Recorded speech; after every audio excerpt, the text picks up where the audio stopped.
ഈ ആഴ്ചയിൽ കണ്ട ആമസോൺ പ്രൈമിൽ അവൈലബിൾ ആയിട്ടുള്ള 3 സിനിമയെ കുറിച്ചും നെറ്റ്ഫ്ലിക്സിൽ അവൈലബിൾ ആയിട്ടുള്ള ഒരു സിനിമയെ കുറിച്ചുമാണ് ഈ വീഡിയോയിൽ പറയുന്നത്. ഈ 4 സിനിമയും എനിക്ക് കണ്ടപ്പോൾ ഒരു കണ്ടിരിക്കാം എന്ന് തോന്നിയ സിനിമകളാണ്. ഇതിനകത്ത് ആദ്യത്തെ സിനിമയാണ് ആ.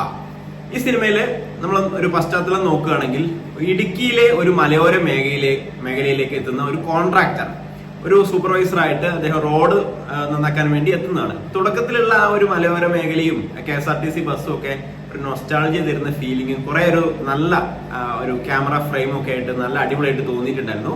നമ്മുടെ ദിലീഷ് പോത്തനാണ് കോൺട്രാക്ടർ ആയിട്ട് എത്തുന്നത്. അമ്മിണിയമ്മ എന്നുള്ള ഒരു ക്യാരക്ടർ ഒരു ലേഡി ചെയ്തിട്ടുണ്ട്, നല്ല സൂപ്പർ ആയിട്ടുണ്ട്, അടിപൊളിയായിട്ട് ചെയ്തിട്ടുണ്ട്.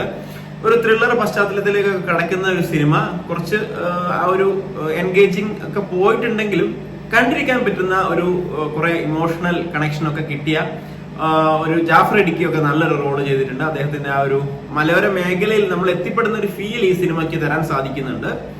ഈ സിനിമ നിങ്ങൾക്ക് ആമസോൺ പ്രൈമിലൂടെ കാണാൻ സാധിക്കുന്ന ഒരു സിനിമയാണ്.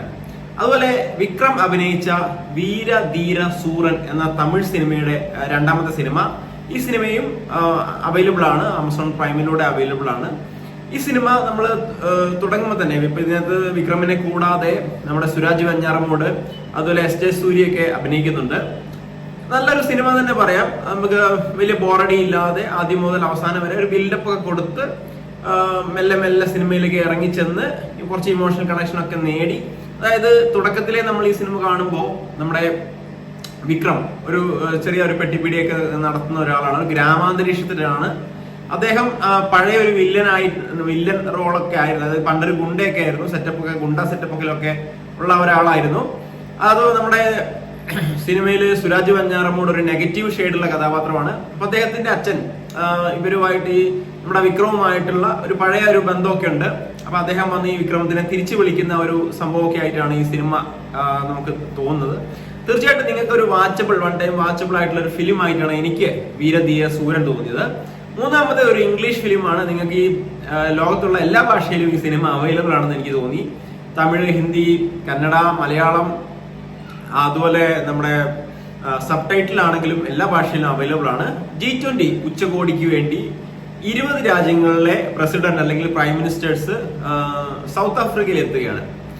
ഈ G20 സബ്മിറ്റിന് എത്തുന്ന ഈ പ്രൈം മിനിസ്റ്റേഴ്സ് അല്ലെങ്കിൽ പ്രസിഡന്റ്സിന് നേരിടേണ്ടി വന്ന ഒരു ടെററിസ്റ്റ് അറ്റാക്കും അവർക്ക് അവിടെ നിന്ന് രക്ഷപ്പെടാൻ കഴിയുമോ, എങ്ങനെ രക്ഷപ്പെട്ടു എന്നുള്ളതൊക്കെയാണ് ഈ സിനിമ കാണിക്കുന്നത്. ഈ സിനിമയിൽ നമ്മുടെ അമേരിക്കൻ പ്രസിഡന്റ് ആയിട്ട് വന്ന ഒരു മാഡം പ്രസിഡന്റ്, അവര് നന്നായിട്ട് ആക്ഷൻ കാര്യങ്ങളൊക്കെ ഉണ്ട് ഈ സിനിമയിൽ. നല്ല രീതിയിൽ വൺ ടൈം വാച്ചബിൾ ആയിട്ടുള്ള ഒരു സിനിമയായിട്ടാണ് എനിക്ക് തോന്നിയത്. അവസാനത്തെ സിനിമയാണ് കോർട്ട് vs നോബഡി. ഇത് നെറ്റ്ഫ്ലിക്സിലൂടെയാണ് അവൈലബിൾ ആയിട്ടുള്ളത്.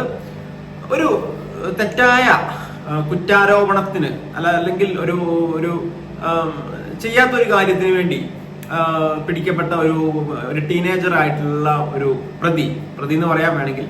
അപ്പൊ അയാൾ ഈ കുറ്റം ചെയ്തോ, എന്തുകൊണ്ട് ചെയ്തു, അല്ലെങ്കിൽ എന്തുകൊണ്ട് ചെയ്തില്ല, കാരണങ്ങൾ എന്തൊക്കെയാണ് എന്നുള്ള ഒരു കോർട്ട് റൂം ഡ്രാമയാണ് ഈ സിനിമ പറയുന്നത്. നിങ്ങൾക്ക് നെറ്റ്ഫ്ലിക്സിലൂടെ അവൈലബിൾ ആണ്.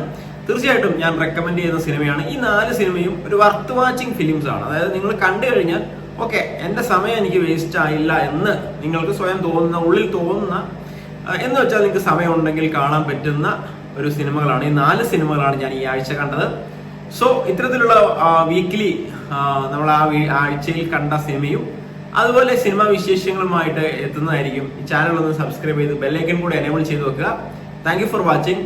ഇനി നഴ്സിംഗ് ചാനൽ അല്ലെങ്കിൽ പാരാമെഡിക്കൽ ചാനൽ കാണാൻ വേണ്ടി വന്ന ആളുകൾക്ക് നമുക്ക് നേഴ്സ് ക്യൂൻ യൂട്യൂബ് ചാനലിൽ അത്തരത്തിലുള്ള വീഡിയോകൾ കൂടുതലായിട്ടും അവൈലബിൾ ആയിരിക്കും. അപ്പൊ ഈ ഒരു ചാനലിൽ കൂടുതലും ഇത്തരത്തിലുള്ള സിനിമാ വിശേഷങ്ങളായിരിക്കും നിങ്ങൾക്ക് ലഭിക്കുന്നത്. So thank you for watching. All the best.